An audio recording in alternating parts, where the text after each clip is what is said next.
Welcome everybody to this special event to celebrate 75 years of bilateral relations between Australia and the Philippines. My name is David Costello. I'm the Secretary of FAIIA Queensland. I'd also first like to acknowledge the traditional custodians of this land on which we gather, the Yagara and Turrbal people, and pay respect to their elders, past, present and emerging. Before we do anything else, we're going to hear the national anthems played by the Philippine Rondalia Band. Round of applause, please.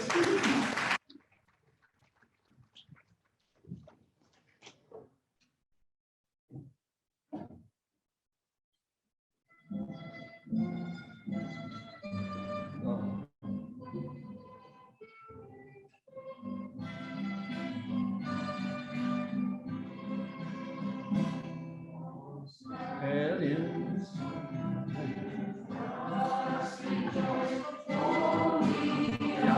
Young and free, with golden soil and wealth.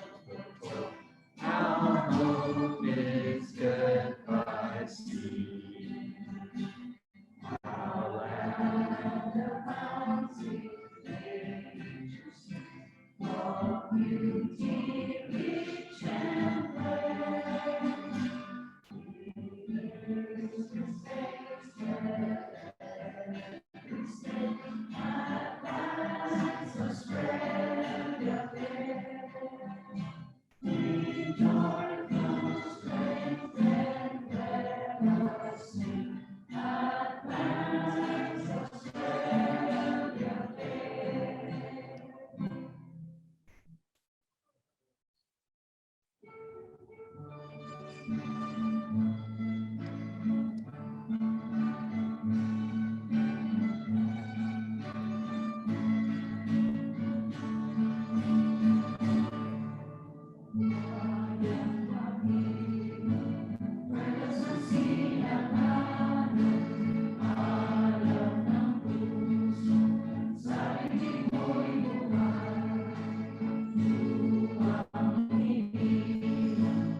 Thank you very much to the Philippine Rondalia Band.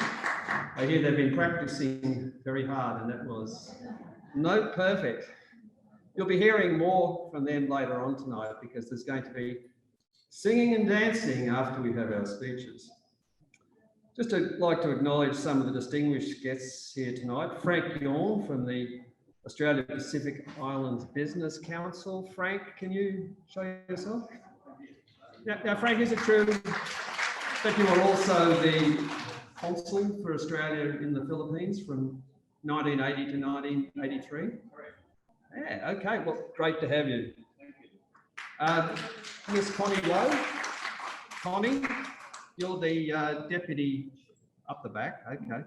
She's the Deputy Director of DFAT in Brisbane. Mr. Anton Swan, I think I saw Anton.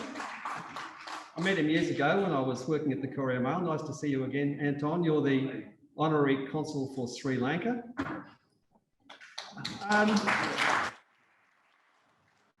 Mr. Sam O'Connor, MP, member for Bonnie, did he make it, Margaret, or? Not yet, he's still coming, it's probably the weather. Okay, and Mr. Tomohiro Koyama, Vice Consul of the Consulate General of Japan in Brisbane, probably also on the way. Look, I'd just like to thank the people who've made this event possible. On the front table here, we had Rafael Toda, who's the Vice President of Queensland of the Australia Philippines Business Council. He'll be speaking a little later, and especially Honey Binny. Now, Honey, I think some people here already know who Honey is. She wears many hats. She's the President of the Filipino Barrio Fiesta Brisbane, the Vice President of the Chamber of Commerce and Industry Australia Philippines, and she also finds time to be a producer, a presenter and a board member for Radio 4EB. And she was the one who first came to AWI Queensland to pitching the idea for this event, and she's been helping us all the way. So she's helped organise the musicians. So thank you, Honey. Another person I'd really like to thank is Margaret Grumman. She's the Honorary Consul for the Philippines, and she's our first speaker tonight. So she's going to have to get her shoes on and hike up here.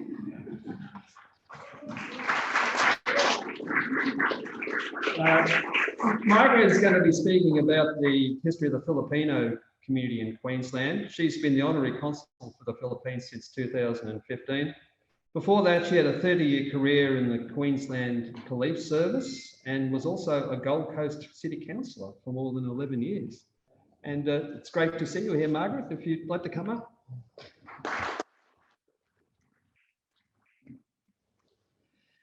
Mabuhay. Thank you, David. It's my job tonight to run through the history of the Philippines and Australia.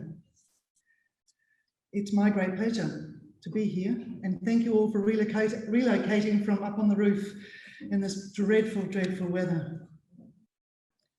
Now, I've had some help with these dates. If they're wrong, you better see my old friend Maro. He was a great advisor. As you're aware, the Philippines is made up of many nations, and they have a very rich culture in seafaring, which exists to this very day. In pre-colonial times, they were pearl fishermen, and they settled in Thursday Island in North Queensland. In the second half of the 19th century, they settled in Queensland, Northern Territory, and they started moving further south. The uprising in the Philippines in 1896 ended the 300 years of Spanish rule.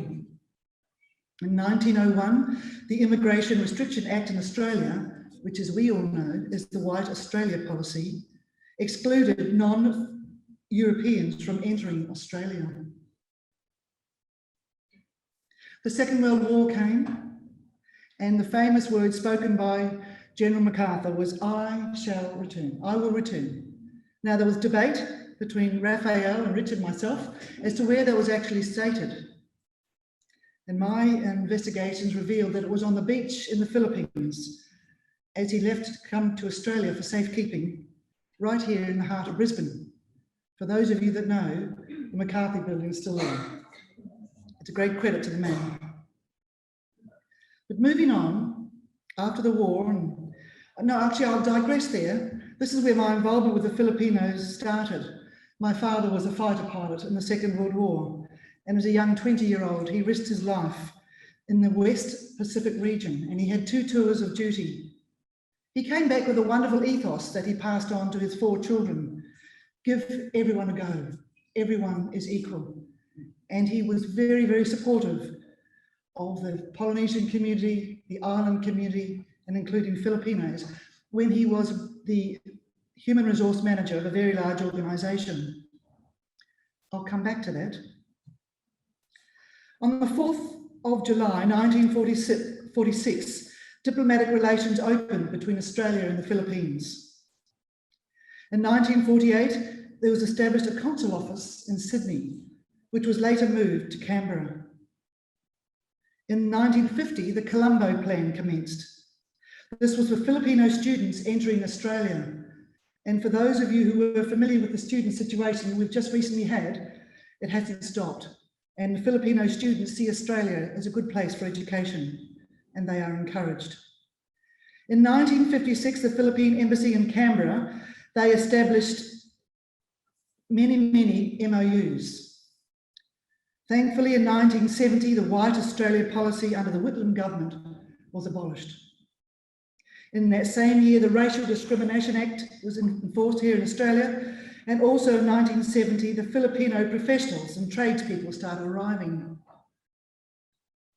In 1975 to 76, the first Australian aid projects commenced, where money was sent to the Philippines, namely in health and education. In the 1970s and 80s, there was an influx of Filipino women migrating to Australia on the Spouses Family Reunion Program. In 1986, the People Power Revolution saw President Ramos succeed to President of the Philippines. And I think it's fair to say that he is the grandfather of the Philippine nation that we know today. The Philippine-Australian MOU agreements that I mentioned earlier mainly concentrated on defence to start with. In 2001, they had an exchange program with the military college with their cadets. In 2006, the next one was held in Manila, which was counter-terrorism consultation, bilateral, interagencies. Now that's a mouthful. Counter-terrorism consultations, bilateral, interagency meetings, and they are ongoing even today. In 2012, we saw the introduction of the 457 visas. I'm sure you're familiar with those, where thousands of employees have been hired to work in Australia. In 2018, it has been estimated that over 85 million in development has been assistance to the Philippines from the Australian government. There have been 4 consuls in Queensland, of which Alan Grummitt was the 3rd and I was the 4th. And I do want to acknowledge Alan and Wendy Grummitt for their effort that they have put in to serving the Philippine community here in Queensland. Alan did 18 years and I've done 2 terms of 3, so that's 6. And Alan has done the heavy lifting for the Grummitt family commitment, which goes over a generation. Over the period of time that I've developed a very strong relationship with many of the Filipinos here in this room. And one thing that I have observed is that they are very, very respectful. They have a good work ethic and they send their remittance home back to the Philippines. They really do show us Australians up in their commitment to their family and sending support, financial support, back home. And I'll digress again back to my father's comment of give everyone a go. On becoming the consul, I took on that mantle and I was going to do the same. Because I'd worked at Southport Courthouse and I was involved way back with the MOUs, with the people trafficking and child trafficking because of my role as a prosecutor in the domestic violence court, I was very involved with the women of the Filipino community. So when I got this position, I made it my goal that I was going to employ as many Filipino women as I could as volunteers in the hope that they would go and get good jobs because they were the foundation stone back in their home environments. Again, I observed the good work ethic and they didn't disappoint me. Of all the young women that we have had, they've all gone on and got better jobs with administration skills that they learned from the consulate office. And for that, I am very proud. And I thank my dad for giving me such a good example when he was an employer. Just to bring this to a close, the Filipinos in Australia are the 5th largest group of migrants. Not only do they have a good work ethic, but they have good standards. And they have been very loyal to me. The first 5 years of my time were very, very happy. The last 12 months was a bit wobbly, but then the whole world was a bit wobbly. But we navigated ourselves through. We did as a team. And I didn't do anything without running it past the volunteers. And several of them are here today. And Sally is one, she's our JP. She checks everything before it leaves the office. Because sure as eggs, if we make a mistake, the ambassador back in Canberra will find out. So I appointed Sally the job of checking everything, Sally. Also to my neighbour, Annie. During COVID, I had to use my car as my office because we couldn't access the building. And whenever you sign legal documents, as many of you will know, you always need to have a witness. So my neighbour next door, Annie, came with me to court cases, to jails, to hospitals. She's had an education very quickly in the last 12 months during COVID, and for that I'm very grateful to her. And we also have a new appointee, and that is Leslie. She's just new, go easy on her. It was a baptism of fire to start with, but Leslie's coming on extremely well, and I'm very, very proud of her. And she said to me, I want to improve myself. You've come to the right place, Leslie. We'll do this together. I've had a marvellous time, but COVID, as I say, was a difficult time for all of us. And I found my little car. I was driving up to Gympie, out west to Toowoomba, and down to northern New South Wales when they had that cyclone, Debbie. The embassy said, can you please render assistance? Well, that was fine until they closed the border. So I opened on Saturday morning for all those who worked during the week and couldn't get in, who came down to Harbour Town. Now, those of you that know Harbour Town, they gave me the JP's boardroom. And we were inundated with Filipinos on Saturday morning. I said, why don't you come and see me on Wednesdays? You live in Brisbane? Oh, no, man. We like to shop. So I chose a good venue, but I'm not there anymore because they needed the boardroom for Santa Claus. So I'm now down at the Labrador Community Centre, where I'm president of the Labrador Senior Centre. So I'm now using their boardroom, and I'm very grateful to them for offering it to us. We have to be flexible in these troubled times. It's all around the world. But I'm very proud of the Filipino community in Queensland. One of the JPs, Sally, always has the computer, her handheld computer. In the Philippines, Filipinos lead the world in these handheld computers. And every so often I'll get a comment from the volunteers about what's going on in the Philippines because she's read it on the internet. And Sally tells me that in the Philippines, when you're told to social isolate, ma'am, you social isolate. Good. Australians could use something. They could learn something from that.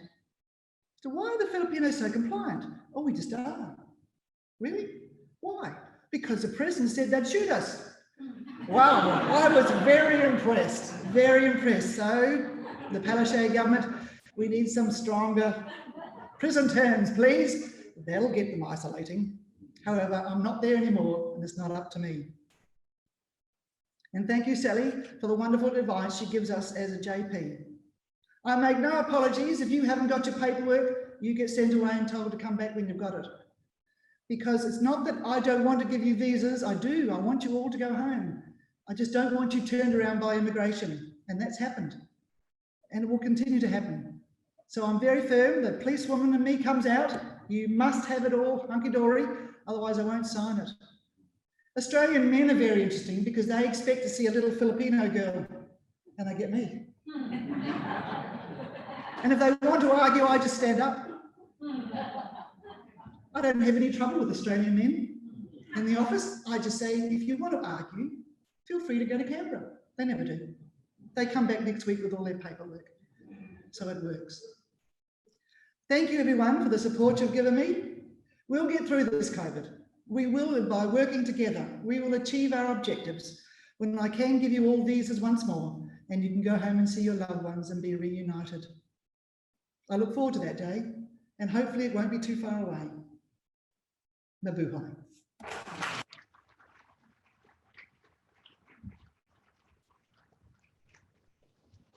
Thank you, Margaret, for that wonderful speech. Our next speaker is Rafael Toda, Vice President of Queensland of the Australia-Philippines Business Council. He also runs a very interesting company called Go Brindless Tech to Field, which provides industry-leading innovative solutions in renewable energy and commercial technology. But Rafael had a very important role in our event tonight. He was the one that went to San Miguel and fought all the deer here in his car. So you can thank him for that. Okay, Rafael, come on up.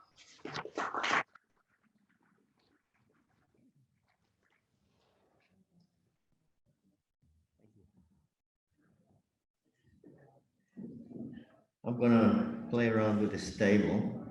Here we go. Very impressive table.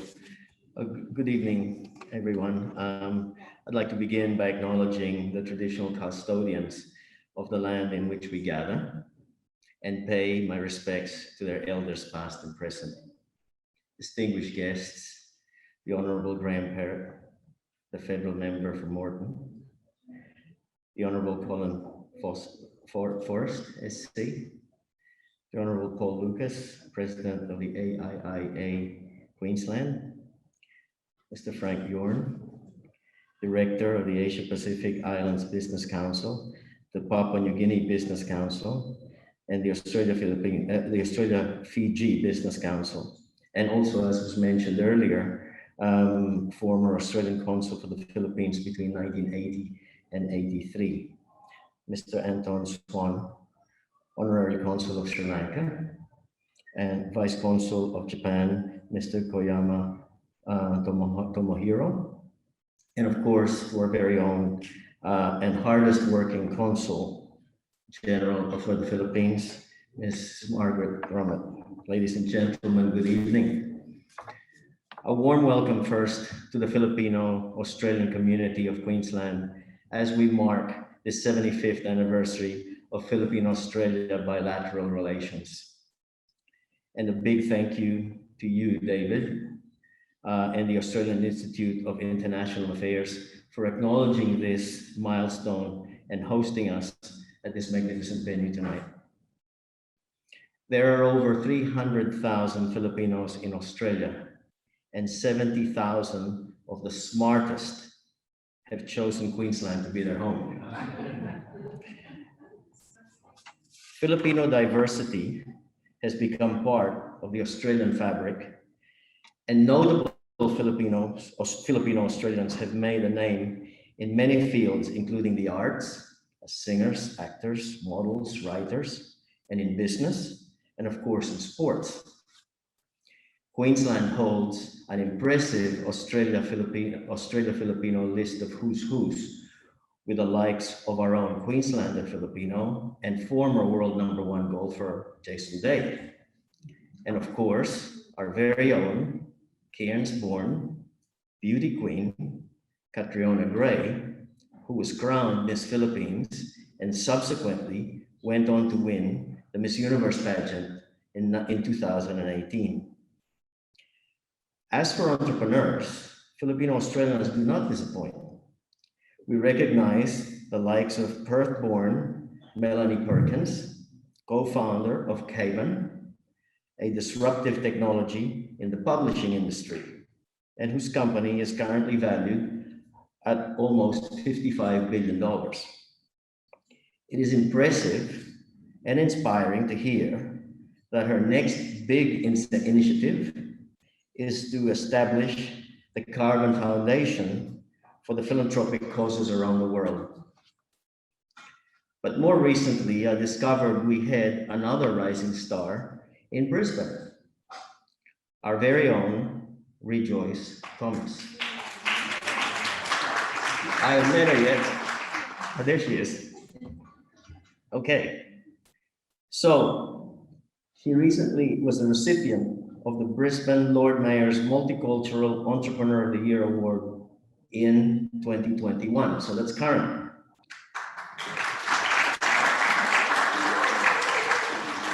Rejoice owns 2 Dovetail restaurants in Brisbane, specializing in gluten-free recipes. And it's a privilege, as you know, to have her here tonight. So let's give her a warm welcome and congratulations. I have served as the Vice President of the Australia-Philippine Business Council in Queensland for 7 years. The Business Council was formed with the endorsement of the Philippine and Australian governments at the time in 1975. It fosters friendship, understanding, and facilitates mutually beneficial commercial endeavors.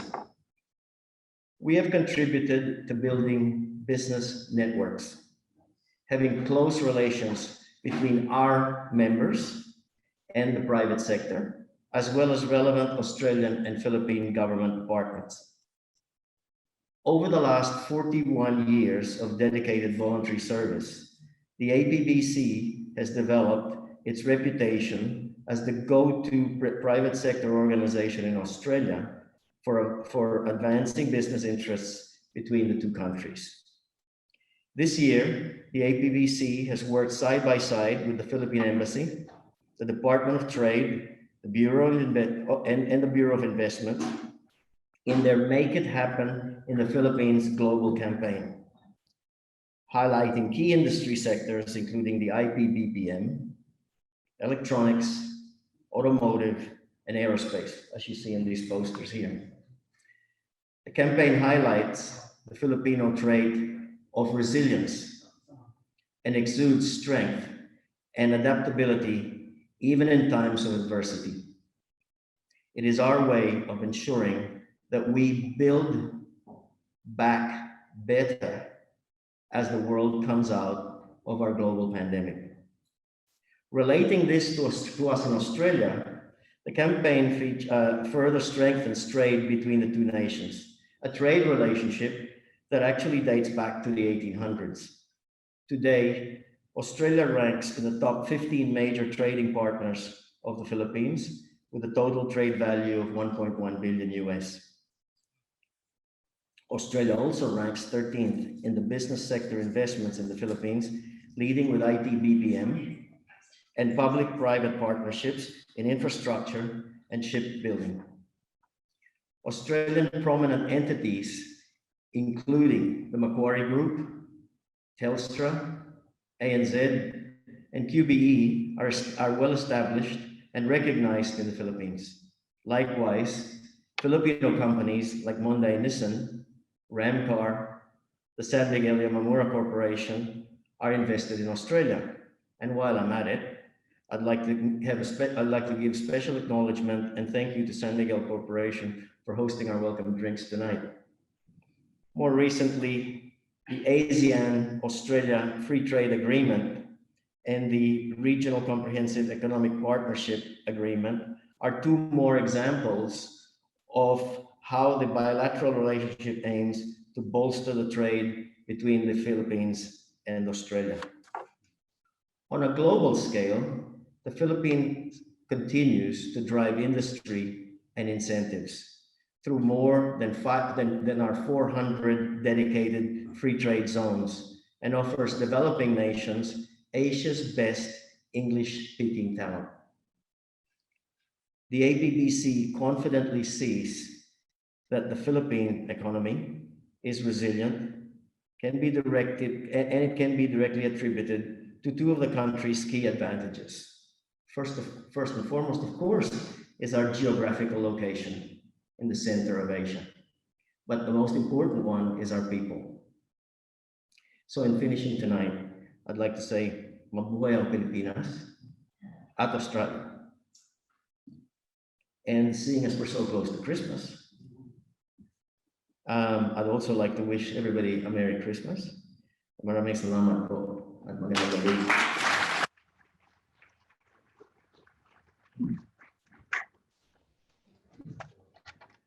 It's wonderful, isn't it? Going up and down. Yeah, it is.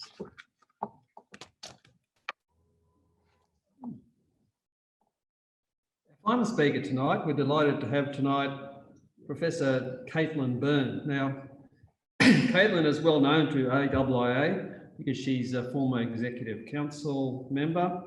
And last year, she became a Fellow of the AIIA for her distinguished contribution to education and the national discussion on foreign affairs. These days, Caitlin is the director of the Griffith Asia Institute. She has a special interest in Australia's engagement with the Asia-Pacific region. And this year, she was telling me before, the Griffith Asia Institute has conducted a series of online dialogues with the Philippine counterparts on the bilateral relationship at quite a high level too, where the ambassadors from both countries involved. So come on up, Caitlin.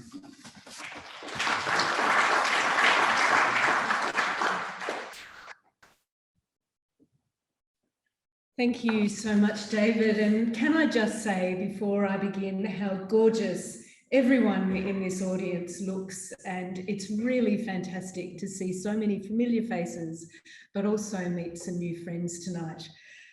It is a great pleasure for me to be here and to be speaking at this celebration of 75 years of our bilateral relationship between Australia and the Philippines.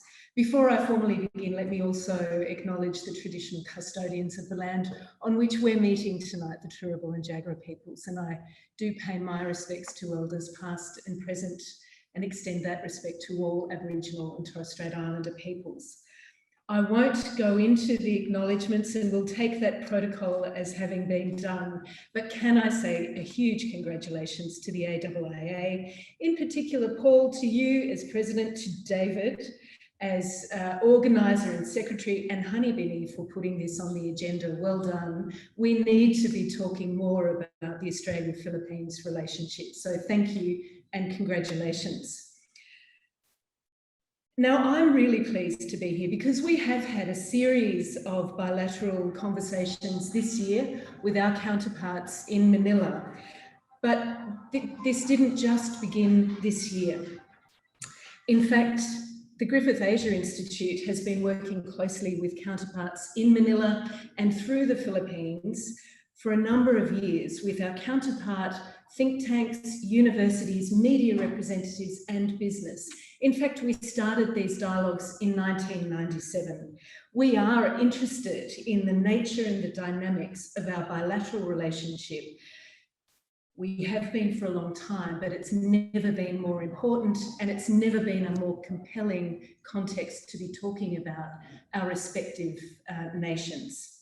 More recently, these dialogues have been in Manila on an annual basis, and it's always been the highlight in my calendar. Margaret, can I say I love to shop too, and shopping in Manila is pretty good. The food is also fantastic, and the friendship and diversity of voice we get to hear is second to none. The world has been a little bit wobbly lately, and so it's disrupted our annual in-person dialogues. And I cannot tell you how much I'm looking forward to getting back to those in-person discussions. We were really lucky though, and I think this is a testament to the importance of this relationship right now, but in the decades ahead, that we were able to get the support of both ambassadors, Ambassador Stephen Robinson at the Australian Embassy in Manila, and of course, the fabulous Ambassador Maria de la Vega for the Philippines, who is based in Canberra and has really brought enormous wealth of experience and expertise to our foreign policy community while she's been here. And I hope we're able to stay in contact with her for many years to come. I would like to take this moment, though, to acknowledge the very difficult circumstances that COVID-19 has brought to all of us here in Australia, but also in the Philippines, and of course across our region. In particular, I do recognise the quite devastating impacts that we've seen really across our region in terms of social, health and economic outcomes. Many of us have lost friends, family and colleagues in the process, and I think that's going to take us time to recover. My role here is really to talk a little bit about the bilateral relationship, and I'll just make a few remarks. You've already heard so much about the strengths of the relationship going forward. I'd like to talk a little bit about the past, about where some of the limitations have been and continue to be, and where the future agenda might take us. It's no news to anyone, of course, we're celebrating 75 years, that this relationship has a long official history. And in fact, as Rafael mentioned, it goes back well before that official history began. Australia certainly assisted with the liberation of the Philippines in 1943 during the Second World War, and much of our relationship has been forged through those defence ties. Diplomatic relations began in 1946 with the establishment of the Consulate General in Manila, and then in 1948, the establishment of the Consulate in Sydney. For both nations, this is one of the longest diplomatic relationships that we have in the region. In fact, when celebrating the 70th anniversary of this relationship, the Philippine president actually marked the day, the 22nd of May, as the Philippines-Australia Friendship Day. That's an important marker of the significance that this relationship holds in Manila. I think we should be lobbying for something similar as a marker of the relationship here in Australia.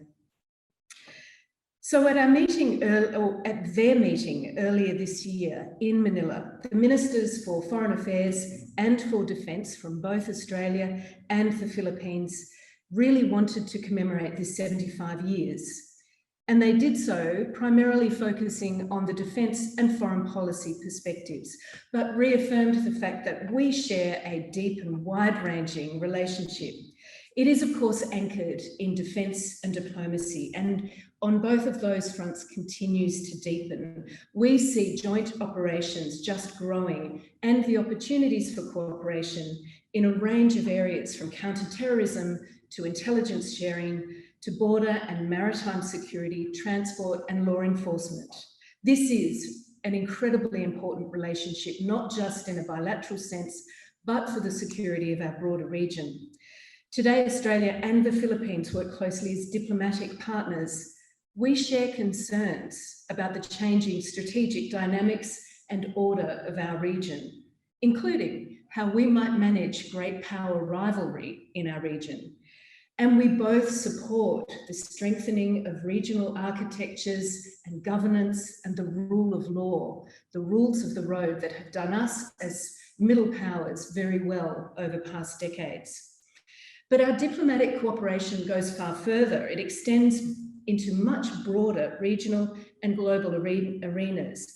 We have a solid track record of cooperation within ASEAN, APEC, and the UN. And we bring heft to each other's diplomatic endeavours in these arenas. We are both allies of the United States. And I think here there's far more potential for us to work more closely as partners on emerging and shared issues of concern, particularly new issues like climate change, cyber terrorism. And we can work as partners rather than being confined to what was a traditionally a hub and spokes model. I should note on all of these fronts, and Rafael, you mentioned this as well, there is a shared sense of mutuality. That is, we both gain from the relationship. It works to our shared benefit. We, and I can say this from an Australian perspective, from everything we hear in our official dialogues, we as Australians learn enormously from our partnership with the Philippines and vice versa. Even with the impact of COVID, I think it's worth just reminding ourselves where we sit in a trade and business perspective. Incredibly, two-way trade today could be better, but it sits at 5.6 billion, two-way investment at 10.8 billion. I think there's a lot of room to grow there. And this is particularly given the fact that the Philippines is on track for a 4.5% growth in this year, 2021, and 6% here on in for the next decade. Our business connections are active. Rafael, you mentioned those earlier, with more than 300 Australian businesses operating in the Philippines, employing more than 40,000 people on the ground, and many more businesses beginning to demonstrate their interest in Australia. Australia has been the #1 destination for Philippine students. And again, this is an area, the contacts I've had with young, bright Filipino minds has been really inspirational. And we look forward to welcoming many more Filipino students to Australia in the future. There are, of course, real differences in our perspectives. Some of them are very natural. They're brought about by the differences in our geography, topography, demography, for a start. But this, I think, is also an opportunity for us. It is from mining the differences that exist in our relationship that we actually can find a way to innovate together, to learn from each other, to find new points of synergy and new areas for partnership. Going forward, I think there are a couple of areas we need to be focused on. And I think some of those relate to areas that haven't been so visible in the relationship. We talk a lot about defence, diplomacy, and development. I'd like for us to widen that conversation. But first and foremost, we have to talk about how we manage the very real, immediate and ongoing challenges of recovery arising from dealing with the impact of the pandemic. Australia has, of course, committed to supporting neighbours through Southeast Asia and in the Pacific, and in very practical ways. And we've got to make sure that we keep the Australian government accountable with some of those endeavours. This is critical to our shared future and to our longer term recovery. Secondly, I think we need to think about how we expand and grow trade and business. We need to look much more closely at the complementarities between our two economies. We need to think about the transitioning economy of the Philippines, an economy that is dynamic, it is innovative, and it presents enormous opportunities. There's an incredible appetite for new technology, including in renewables, but also in agribusiness, in plant proteins. And of course, we can't forget the digital transformation that is gripping this region. We need to be a part of that story. The bilateral opportunities are certainly there. Again, there is a regional opportunity here. And as part of a broader economic integration agenda, we can be looking together at what it means to belong to the Regional Comprehensive Economic Partnership. This is an economic force multiplier. Thirdly, and I will finish here, I think we need to take advantage of the people-to-people relationships, the stories in the room. We need to do a lot more to get to know each other. I don't think we're there yet. We need to bring more voices to the fore. Women, young people, entrepreneurs. There are many more voices in this relationship that deserve to be heard and that will take it forward. Continued growth in people-to-people links will actually underpin the trust, the friendship, and the shared values that we have and that we will need in confronting the many challenges that lie ahead. Tonight plays a really important role in that endeavour. I'm really pleased to be a part of it. Congratulations again to the AIIA and to everybody here. Enjoy. Thank you.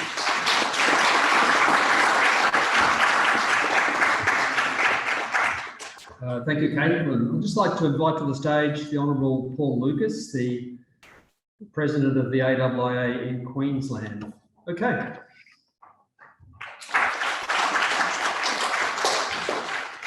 Thanks, David. I've been around this game long enough to know that you don't stand in between an audience and dinner. I'll be very brief. First of all, can I acknowledge the traditional owners, the Untitled and the Turrbal people, and pay my respects to elders past, present, and emerging. Can I thank our guest speakers tonight, Margaret, Rafael, and Caitlin, for their wonderful contributions to this great event. In particular, can I thank David and Honey for the enormous amount of work they have put into this event. They're both, I would think about David is he is completely unflappable, or he always appears to me to be completely unflappable. And no matter what is happening, he's just got it calmly under control. And both of you, thank you very much for everything that you've done tonight. Can I thank our volunteers from AIIAQ, our interns, our front desk team for the work that they've done. Can I thank the performers tonight for their performance? We're very much looking forward to that. But can I also thank the Filipino Australian community for their tremendous contribution over this past 75 years. I was very lucky as a Member of Parliament to have a significant Filipino community in my electorate, and that ensured that I always stayed well fed whenever I went to one of their events. That's why I'm thinner now than I used to be. But it was just wonderful at the time. And if you ask me what other qualities that we could learn more from in this country from Filipino Australians, it is love, care, loyalty, and fidelity, which they bring in spades. For any of you who have had any involvement with the healthcare sector, particularly Catholic healthcare, where there are so many Filipino Australians, you will know what I mean when I say that. You will know that when you see a Filipino face that you will be in good hands with someone who will share that love and care for you as if you are one of their own. And thank you for bringing that quality to us. Culturally, you have brought your wonderful culture to this country, but also embraced our own. And that's all we ask of people who come to this country. You share yours and you share ours. And thank you very much for that. Finally, what is the quality that we have in common, I think, as culturally, It is we both love the principle of a fair go. I think that is a very Australian thing, the culture of a fair go, that everyone is equal, and Filipino people are no different. They believe in a fair go. It doesn't matter where you're from, it matters what you do. Thank you very much.